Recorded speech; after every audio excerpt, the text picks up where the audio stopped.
Hey, what's up? My name is Brent Pierce from Cineblur.com, and today we are just chatting about stuff. Some new gear I got in the studio. I like it. First of all, look at this. This is like framed up like it's like a tunnel. I don't know if I like that or not, but either way, it's doing it. So we're in the studio, and actually this is a good segue because the new gear in the studio that I'm very excited about are these little horizontal poles back there. So before, I would just have like light stands here and another one there and another one here with a key light and then another one there. And so there were light stands everywhere. And it was kind of like a tripping hazard when I have actors walking in and out of frame and I'm having to move stuff around.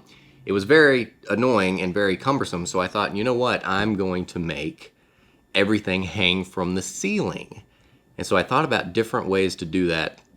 And if you're in a traditional studio, you have speed grid. You have like pipes, 1 1/4 inch pipes on the ceiling, just kind of making grids along the ceiling, and then you clamp lights to those poles, and it works great. But I'm in an old house, and so I kind of thought about that, but then I was like, well, I wonder if there's an easier way that I could do it without just ripping out my ceiling. So I got these things called Varipoles, and there's multiple companies that make them, so they're called different things. It's basically if you think about like a curtain rod, like a tension rod that just kind of pushes up against the walls and holds its weight up. That's what these are. And there's multiple brands. Manfrotto makes one called a auto pole. Matthews makes one called something weird. Let me see. I think they try to incorporate their name into it. Math pole. What? A math pole? And the brand I got is Impact, and they are called Varipoles. And they're the cheapest of the bunch, and that's why I got them, because they come in 2 packs for $170. I got 4 of them total, and they're great. I was a little worried at first because they're designed just for like vertical support, right? And then you hang lights off of that. And I was like, well, I need horizontal, and my studio is like 10.5 feet wide, so these suckers are at like max length, but they work great. I have no complaints so far. Granted, I've only had them like a week, and they haven't fallen yet, and I've hung up key lights and all that stuff. There's actually one right behind the camera, right up there for that key light, and so they're cool. Like, look behind me.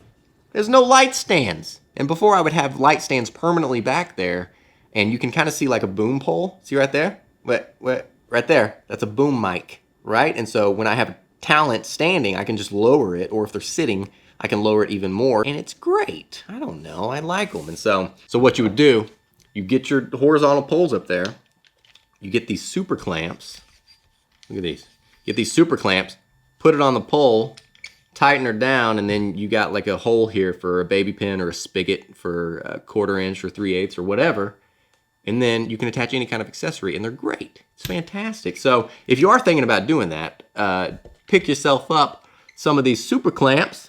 Is that gonna focus on there? Or is it on face tracking? What if I like hide my face? Focus on the super clamp. Focus on the super clamp. Look at this. Now focus on me. Hey, there it is. Yeah, so pick yourself up a bunch of these, like more than you would think you would need. Don't just get like 4, get like 8. And also the safety cables, because when you put a heavy light up there, if one of these clamps or the baby pin or any kind of link in the chain breaks, you're going to need a safety cable like this.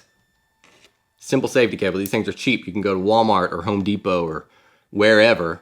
So get yourself some of these. Also some bongo ties. Where are the bongo ties? A couple 10 packs of these will do. And then basically you wrap this around the pole and you help tidy up your cable situation. Anyways, buy all that stuff. If you're wanting to do like a home studio, or if you have a garage, these Varipoles and auto poles are a fantastic idea. Like I said, my walls are 10 feet, so they work. If your walls are a little bit longer, I think they max out at about 15 feet, depending on which pole you get. But you can always do them vertically, and then do 2 vertically, and then do 1 horizontal. That'd be a great idea. Anyways, another piece of gear is, look at this. It's in frame right here. This is the Deity. Let me make sure I say this right, because there's like a lot of acronyms on this thing. This is the Deity VMic D3 Pro. That's a lot. It's a mouthful. It's basically a shotgun mic that has a couple things that are special about it. So it's a shotgun mic. It has an internal battery, which is great. And the default output is an 1/8 inch jack. So the default output is not an XLR like most boom mics and shotgun mics. And so that's why I got it, because in the past, when I would go into the field and do these interviews or do whatever, and I would have to deal with audio, it was always this thing, right? I was like, okay, I got to get the boom mic, and then I got to get the boom pole, and then I got to get a C-stand, and then a sandbag, and then I have to get XLR, and then I have to go into my Zoom H5 recorder, and then I'd like to plug that thing into the wall to provide phantom power, and then if I want to go into the camera, I have to take an aux out from the Zoom H5 into the camera, and then boom, right? And that's way too much. And so I was like, I got to simplify this. So check this out. Look at this. Look at this. It's wireless, huh? Check 1, 2, right? This is it. So it has a built-in battery, and I have it plugged into the Rode Wireless Go system, and so it's wireless. So I could look at this. I could go over here. Look at this. I'm talking, and you can still hear me, right? Woo, do a little dance back here. This is great, right? And it's completely wireless. You can probably hear the airplane above me. That's great. So in the field, it's so much easier in the field. So anyways, that's the new addition to the kit is that Deity D3 Pro. Yeah, and I think that's pretty much all I got this week for the studio. It's very easy to get like gear like hungry, you know what I mean? Like you look at gear online and you're like, oh, I need that. I need to buy that new lens, or I need to buy the new thing, whatever it's called, right? But like if you do that, you're going to spend all your money on pointless stuff that you don't need. So I kind of force myself to be in this mindset of I can only buy it if I need it. And so even if I think like, oh, someday I'll use that, but no, I have to wait until I absolutely need it for a job, because then I would just spend like thousands of dollars a week on like random stuff that I could maybe use potentially in the future, but I like to wait for the job. So I'm spending money appropriately and not wasting my money on gear, because there's a lot of cool stuff out there, right? Like every week there's something that I'm like, oh, I need that. I need that. But I don't really need that. Anyways, let's, there's a couple questions here. Let's see. Look at this. You're too close. It's Casual Friday here at work. That's why I'm in my, like on Fridays, I just stay in my athletic clothes all day. I used to do that all the time because I'm like self-employed and I work for myself. So I was like, oh, I don't need to get dressed for anyone. But like when I would work in my pajamas, I would perform like I was in my pajamas. You know what I mean? And so I didn't really like that. So now I have Casual Fridays. And so I look forward to Fridays now again, which is a cool thing. Okay, let's get to these questions. What is your go-to light or lights for interviews? I will tell you. I shoot a lot of interviews, and so that's kind of, honestly, that's probably like the main thing that I do is like talking heads and interviews, and especially traveling interviews. Like I'll fly wherever and I'll film some interviews. So I don't want like a heavy, like 6 light kit, you know, that requires C-stands and sandbags and all that crap. So I've narrowed it down to this. That's my key light, and I know you can't see it, but it's basically a knockoff version of the Aperture 300D. Now, y'all are probably familiar with the Aperture 300D. It's a great light, and when it came out, it kind of shook the industry because it was like a chip-on-board light, super high-powered output. It had a Bowens mount, and it wasn't that expensive, honestly. Like in the grand scheme of things, it was still like $1,200, so it was kind of up there as far as like indie filmmakers go. But when it was released, other companies started to knock the light off, and they started to like make their own version of the light using very similar specs, and they sold it for like half the price. So anyways, that's what that is. The company is Clar, C-L-A-R. I assume that's how you say it, Clar 300.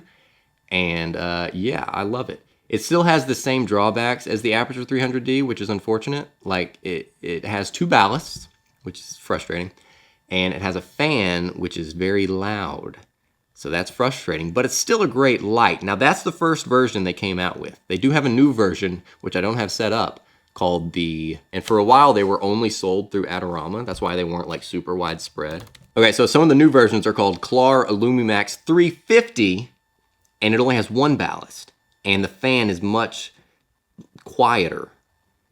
The fan is a lot more quieter, a lot more quiet. The fan is quieter. I don't know. The fan is quieter, and it has a higher output. So anyways, that's the first version that I have up there, but the new and improved versions are better, and they're still way less than the apertures. So that's usually my key light that I travel around with. Right now I have a 36-inch softbox. I also have a big old 60-inch softbox that I'll set up if I have enough room. And yeah, I mean, like I said, I love that light. That's your key light. That's going to be your most important light. But when you're doing interviews, you obviously need more lights. So I would pick up one of those, and then also, I'll be back. Also, this guy, it's like a gun case. Make some room here. These are the Quasar battery-powered lights, okay? So you are familiar with Quasar, I'm sure. Quasar makes great LEDs, and these are the battery-powered LEDs. And they got a few other little tricks up their sleeve. They have a 3/8 inch right there, so you can just screw it straight onto a stand, and it'll sit there. It also has magnets back here. The magnets on the big version aren't very strong, so you're not going to be using them that much, but they're still great. Look at this. Let me blind you real quick. Look at that. And they're bicolor. This is 3200. You can change it. 56 right there, and you can dim it down too. Look at that. So anyway, and they're battery powered. And again, most of what I do is travel, so having battery powered lights, it's a game changer, honestly. Like, because I used to travel around with like multiple cases just to plug a light in. I would have to bring a stinger and then a power strip and then a dimmer just for one light. And so battery powered changed my life. So these are great. These are the Quasar lithium ion. What are they called? Oh, it's right here. Q Lion. Wait. Q for Quasar, L for lithium ion. I guess. Q Lion. Oh, they're the lion. They should have just called them the Lions. They meant that. These are the Lion lights. This is a 3-light kit. So you got a 2-footer, a 10-incher, bada bing, and then you got this little guy. This is my favorite. Let me knock everything off my desk here. This is my favorite. Little 7-inch, I think is what it is. Look at that. Look at that. It's great. Anyways, and these are cool because you can like kind of put them in the background, and they're like a little practical light that is just kind of cool and modern. So anyways, I always leave the house. If I'm shooting anything, I leave the house with this case. In my mind, the case could be a little better, but it is what it is. The lights are still great. They're not going to break the bank. If you can't afford the kit, just buy one at a time. You know what I mean? And they go on sale all the time. Quasar lights through Adorama especially go on sale all the stinking time. So pick these guys up. The kit also comes with some baby pin to 3/8 adapters, which is neat. Yeah. Anyways, hope that answers. I don't even remember what the question was, but all right. Next question. Also for those interviews, take a one of those 5-in-1 reflectors. Take a couple of those because you're going to need to bounce it, or you're going to need to do a diffusion. And those 5-in-1 filters are so ingenious. Like whoever invented that needs like an award or something, because it's those things are sick, and they're cheap. Like Neewer, that brand through Amazon or whatever, they're like $20 for like this huge reflector. I got a bunch in there. Anyways, okay, next question. GoPro or Osmo Action? Which action camera? Neither. I don't like action cameras. I like the concept of action cameras because I'm like, oh, it'd be cool to go skydiving and film myself doing it. And so, but I don't do that. Like what? I don't know. I've never owned an action camera. I've used them before because I've worked for companies that have them, so I've used them on jobs. But I've never actually been compelled enough to buy an action camera of my own. And so I don't know. If I had to choose, I don't know. Again, neither. Like a new one's going to come out in a few months, and then again a few months later. So they're kind of like a dime a dozen, and I'm sure they have like some hidden features up their sleeves and stuff like that. But I don't know, man. Action cameras just have never really been my thing. Like when a new one is announced, I always like I look at the specs and I'm like, oh, this would be fun to have. Like, you can do 4K, you can do slow-mo, I can go deep, I can go underwater with it. Like, but then I think like, what am I gonna film myself doing? Like walking my dogs in the rain. Like that'll put the waterproof to use. Like I don't really have I don't know. I don't have that exciting of a life, I think. Maybe I need to get one. Maybe that's why I don't have an exciting life, because I don't have a GoPro or an action camera for that matter. But you know what like frustrates me about GoPros and a lot of action cameras now is that when the first GoPro came out, it was revolutionary, I will say, because it was this little camera, right, that could record HD, and you could put it in a case, and it was waterproof, it was drop proof, so all of a sudden people could film themselves doing things that they could never do before. So when it first came out, it was revolutionary. But the thing that annoys me the most is that the lens, here's the GoPro, the lens isn't in the middle. The lens is offset. And that's always frustrated me. Like put the lens in the middle, you know what I mean? Because if you're doing a POV shot and you have a GoPro here, right, and you're doing like a football shot, everything's gonna be offset because of that lens. And they actually did a promo video for one of the 18 GoPros that have come out where it was a football shot, but it was very clearly just offset, just enough to not be a proper POV shot. And so, I don't know, it was very frustrating. And maybe when they first did that, it was due to the limitations of the technology. Maybe they had to do the sensor over here and then the battery over here and then the processor or whatever over there. So maybe that was a limitation. But now with technology, they don't have an excuse. Technology is incredible. Like they could put it in the middle. They just don't, because GoPros, because that's their look now, right? If they put it in the middle, all of a sudden they'd be like, oh, what's this ugly camera doing? And then what's also frustrating is that other companies who have copied GoPro have also copied the lens offset just to look like a GoPro, including the Osmo Action. And including, there's another one. What is the 360 brand? Insta360? Yeah, okay, so the Insta360 One R is also an action camera, but it's modular and it has the ability to do 360, and I guess it's got a bunch of other cool stuff with it. But either way, the lens is offset. So it's like slightly frustrating, you know what I mean? Like if you put it on a stand, on a light stand, which is how a lot of these, like, I guess you could use a tripod, but if you put it on some sort of tripod, it's gonna be offset just a little bit. So super frustrating. And the GoPro Session came out and the lens is centered up, but like, I feel like the main trend from now on for action cameras, listen, if y'all are, if somebody's watching this video who has some say in how action cameras are made, start putting the freaking lens in the middle, okay? It's just frustrating. I'm still not gonna buy them because I don't go skydiving on the weekends, but hey, at least I'll be happy about it when I see other people's footage. Any other updates in the studio that I can talk about? I love autofocus though now. Like, look at this. It's focused on me and I don't have to worry about it. Like, I used to never think about autofocus. I was like, I'm never gonna use autofocus because I'm a filmmaker, right? I never use autofocus. I'm always doing manual, and I am like 98% of the time I'm doing manual focus. But the 2% of the time that I need autofocus, like right now, for instance, it's great. It's great having autofocus. I tell you what, I never thought I never thought the day would come where I'd be like, autofocus is a factor when it comes to like thinking about a camera or whatever. But autofocus is great, man. I tell you what, that's the Lumix S1H, and autofocus is great. Look at this. I need to shave. Look at this. Look at this.